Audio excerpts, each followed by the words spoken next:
Welcome to How to Play Cricket, the professional coaching guide, and today we will be talking about batting. And today's session will be about my technique change and how that improved my batting, where I topped the batting averages in the whole of Hertfordshire.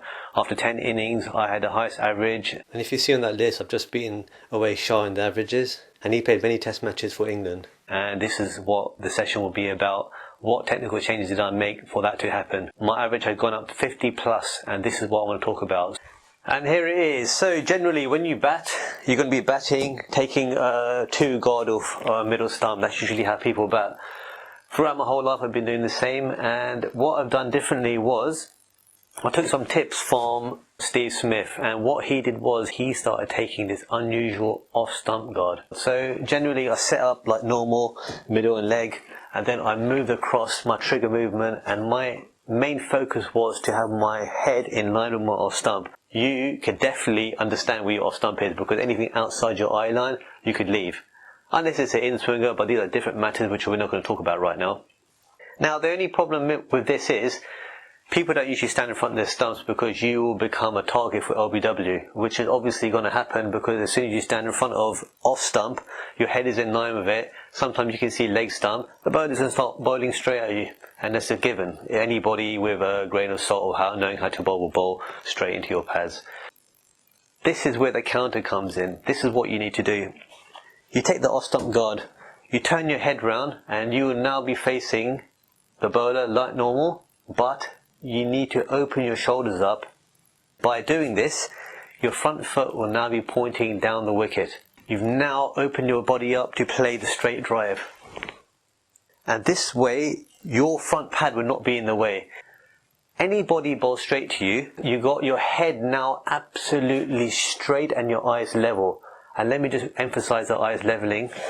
So Usman Khawaja was a good example where he talked about recently about how he's now trying to get his eyes more level.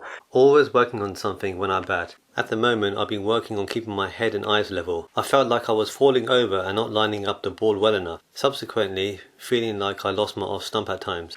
What Usman needed to do was just open up his shoulders, and if he did that, his head wouldn't be falling over. He would now be having more of a forward press, where his head would be going down the wicket.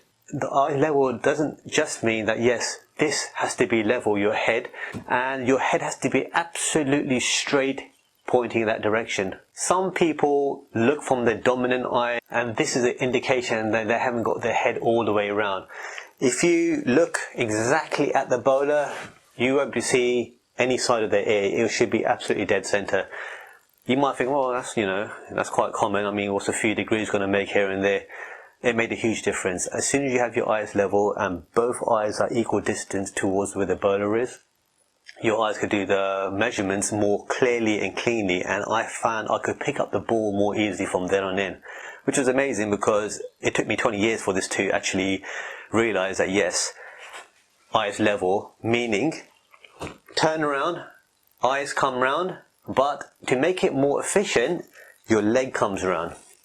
Your leg opens up, and now you're going to be playing on your off stump with your front foot pointing towards the bowler. You've opened your stance up to the extent where if the bowler now bowls straight into the wicket, you could easily play a forward front foot push for 4, knowing that you've got a great swing of the bat and your front foot will not be in the way. Secondly, it becomes so easy to play straight that you would want them to bowl straight.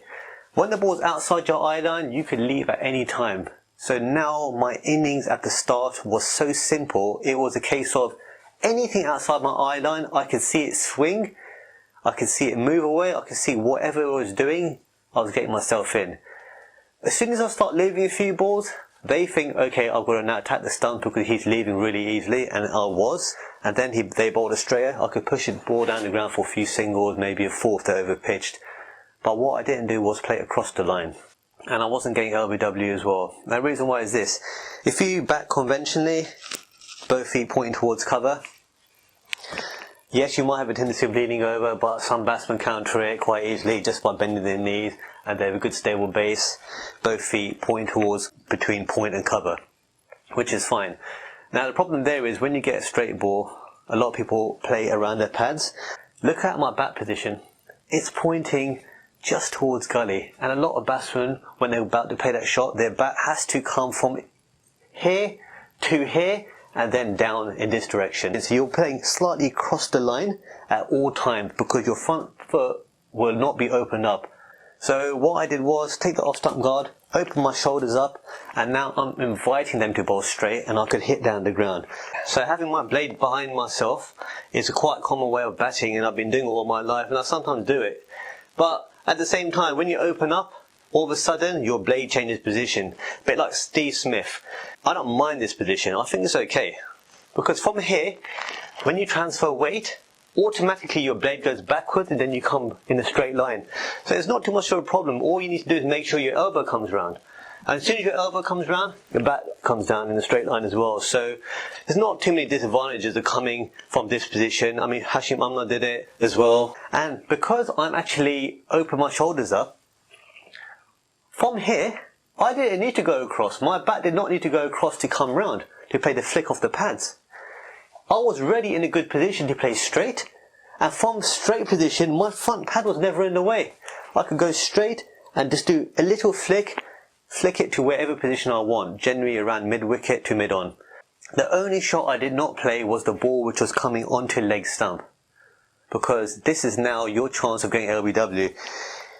If they bowl a ball which I know, is coming down to leg or maybe just outside leg, I'm not really sure, because obviously I've taken it off stump guard. Now the vulnerable wicket will be the leg stump.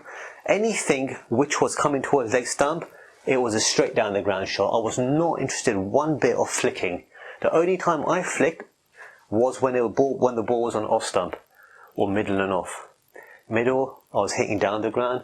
Leg stump, pushing down. I was definitely not hitting anything on the leg stump because I was not in a position to flick, miss and get LBW, because my head was on off stump. Ball's coming on leg stump, the ball's inside my eye line. If I miss it, I could be LBW. I took that shot out of the locker. No leg stump balls would be hit anywhere other than straight down the ground. And it was an easy hit down the ground anyway, because as I said, my leg was opened up. I was ready in a good position to play straight for anything which was on the wickets. Now, there is one disadvantage of opening your shoulders up, and that is, while the straight drive becomes easy, the flick of the pads towards mid-wicket and mid-on is easy. Anything on leg stump, difficult, risky. That's why you don't play early doors. Any ball which is coming on the length outside off, do not play the cover drive. Because you open your shoulders up, the cover drive is now the hardest shot to play. It's easier if you're traditional, batting in this position, and the cover drive becomes easier because your foot will be naturally coming in that direction, especially when you've got forward press and the head is going towards that position. If you've opened yourself up, the cover drive now becomes harder because it's not a case of moving your bat in that position. Your leg has to come further around to play the cover drive, and you generally won't have enough time if you're not the best batsman in the world like Steve Smith. So what I did was, cover drive was out of the question. It's one of my favourite shots, but it's also a shot that you can sometimes get out to if you play it too early, too late, etc, etc. So I thought, okay, you know what, early doors, play straight, leave balls outside my eye line. Anything on my pads I can play straight or flick. Cover drive, that's gone. If you've opened yourself up, cut shot quite easy. It's generally that area of the cut towards, not towards cover, more towards point, backward points. These shots are still playable. So okay, I've got this covered, I've got that covered. I'm not playing the cover or extra cover drive, but what I do have is a cut shot. So anything outside my eye line, if it's slightly short, I'm in a good position for the cut shot. Late cut, you can't play that, but it's easy to play it when you've got your shoulders closed off. You can play the late cut easy. Plus, it's also a slightly high risk shot. Generally, you've got gullies there, you've got slips there, so I wasn't really interested in playing any cut shots or late cut shots too early in my innings. Now, another thing is, while I say you can't play the cover drive, etc., or you can't play this shot, look, this is early doors. The reason why I got to that average is because if you survive the first 20-30 balls, you're set. Once you're set, your legs, your head, your eyes, everything will be adjusted to the conditions of the pitch, and you can then play your shots freely without really worrying about where your off stump is. That's natural, that's cricket. When you're in, you're in. Another good benefit of playing the ball when you've opened yourself up is simple. Anyone bowls anything back of a length, it becomes almost a free hit for me. I'm ready in the position for the pull shot because I've opened my shoulders up. If I've got my open shoulders, My eyes are level. I'm seeing the ball more cleanly now. The ball's bouncing short. I was picking the ball up so early. I'm just going to swivel my hips and I've got my runs. Generally, you've got offside field. Runs were coming so easy down there. And what happens then is you've played a few balls. You've started your innings off in a way where you're leaving the ball because the bowler's bowling to his field. And then the bowler starts bowling straight at you. You start pushing the ball down the ground. He now realizes, oh, you got a nice front foot drive.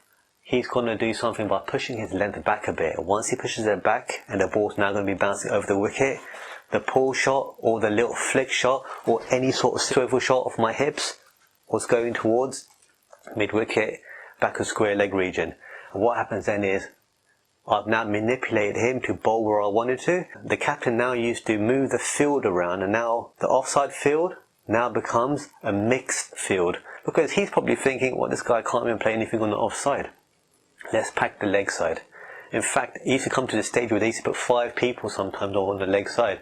I don't care. I thought, look, you pack that side, that's fine. Now I've got myself in. I've played 30 balls. I've got 15, 20 runs. I'm set. My eyes are set. The offside is now free. There's less fielders there. Hopefully the extra cover is gone. I'm now happy. If extra cover is gone, that's my favourite shot. I'm now looking towards playing shots towards extra cover.